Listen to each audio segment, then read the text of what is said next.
Imagine moving into your dream home, excited to start fresh, only to have someone try to rip it all away, just because they don't like the way you look. That's exactly what happened to Marcus, a hardworking man who finally bought his first house in a quiet suburban neighborhood. But the moment he moved in, troubles started brewing. And at the center of it all, an HOA president named Karen, who was determined to make him feel unwelcome.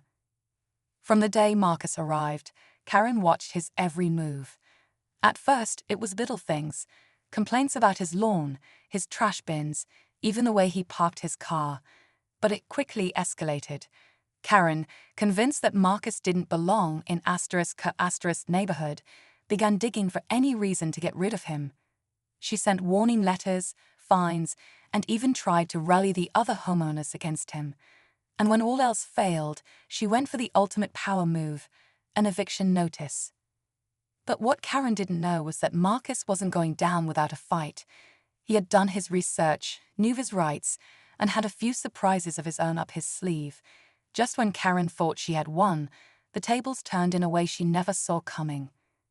This story isn't just about one man fighting against an unfair HOA. It's about standing up to injustice, knowing your rights, and proving that no one can take away what you've rightfully earned.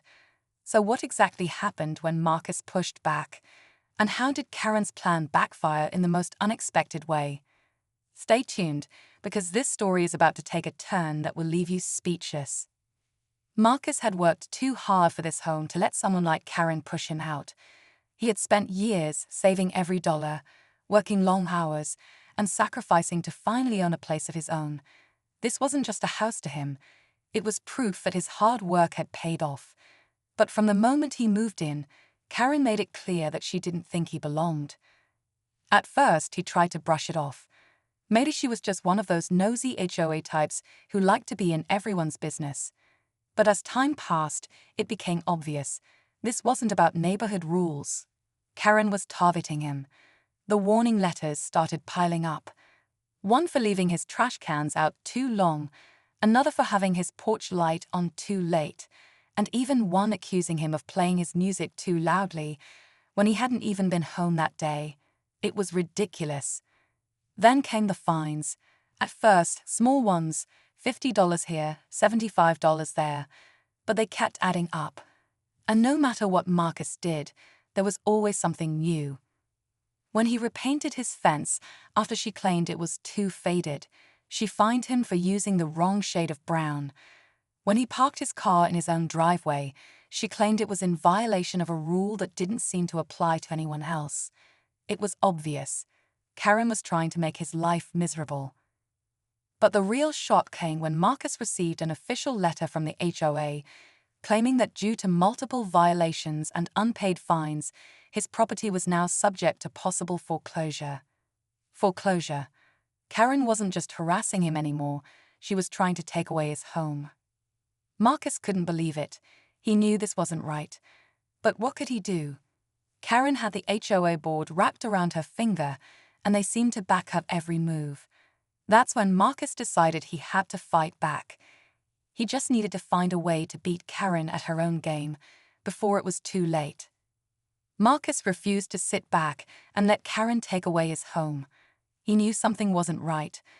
The way she kept singling him out, the fines that seemed to appear out of nowhere, and now this ridiculous attempt to foreclose on his property, none of it made sense. He decided to dig deeper, to figure out what was really going on behind the scenes. He started by talking to his neighbors. Some were hesitant to speak, afraid of getting on Karen's bad side. Others just shrugged, saying she'd been running the HOA like a dictator for years. But then Marcus found something interesting. A few of the residents had also been fined for minor infractions, just like him. A couple had even moved out after constant harassment.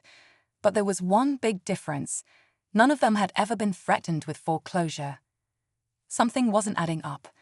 So Marcus started gathering every letter, every fine, every so-called violation Karen had sent him.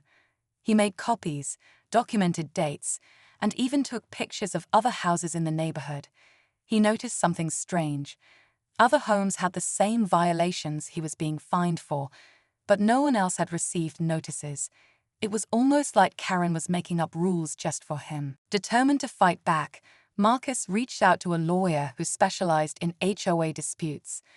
The lawyer took one look at his case and immediately spotted the red flags. Not only were the fines excessive, but Karen had been using HOA funds in ways that didn't seem legal. Marcus wasn't just dealing with a power-hungry HOA president. He was dealing with someone who might be abusing her position in a much bigger way. But just as Marcus started pushing back, things took a darker turn. His mailbox was mysteriously ripped open one morning, with important HOA notices missing.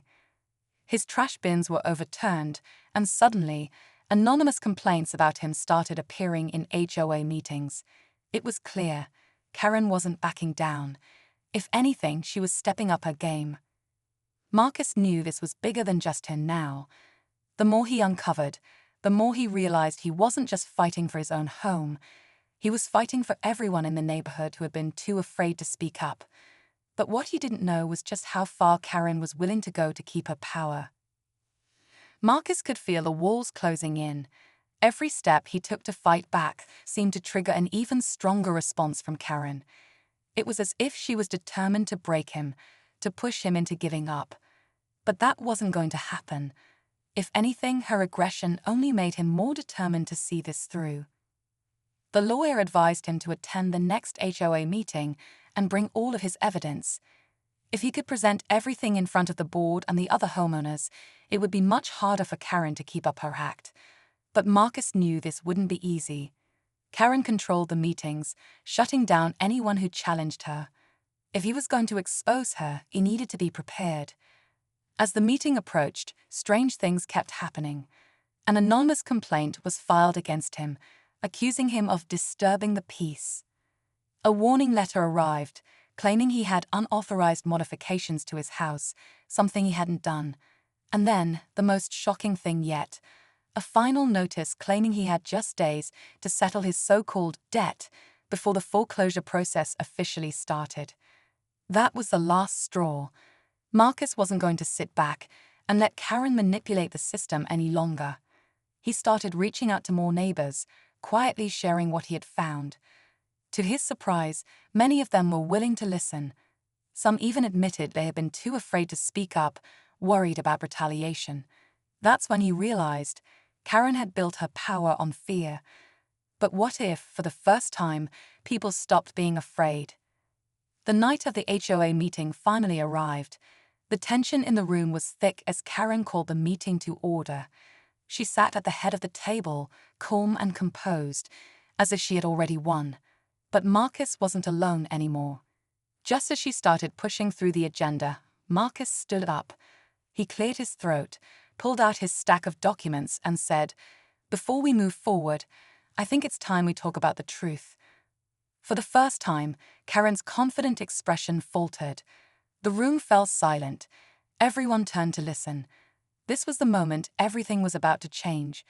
But Marcus had no idea just how explosive the next few minutes were going to be. Marcus could feel the walls closing in. Every step he took to fight back seemed to trigger an even stronger response from Karen. It was as if she was determined to break him, to push him into giving up. But that wasn't going to happen. If anything, her aggression only made him more determined to see this through. The lawyer advised him to attend the next HOA meeting and bring all of his evidence. If he could present everything in front of the board and the other homeowners, it would be much harder for Karen to keep up her act. But Marcus knew this wouldn't be easy. Karen controlled the meetings, shutting down anyone who challenged her. If he was going to expose her, he needed to be prepared. As the meeting approached, strange things kept happening. An anonymous complaint was filed against him, accusing him of disturbing the peace. A warning letter arrived, claiming he had unauthorized modifications to his house, something he hadn't done. And then, the most shocking thing yet, a final notice claiming he had just days to settle his so-called debt before the foreclosure process officially started. That was the last straw. Marcus wasn't going to sit back and let Karen manipulate the system any longer. He started reaching out to more neighbors, quietly sharing what he had found. To his surprise, many of them were willing to listen. Some even admitted they had been too afraid to speak up, worried about retaliation. That's when he realized Karen had built her power on fear. But what if, for the first time, people stopped being afraid? Just as she started pushing through the agenda, Marcus stood up.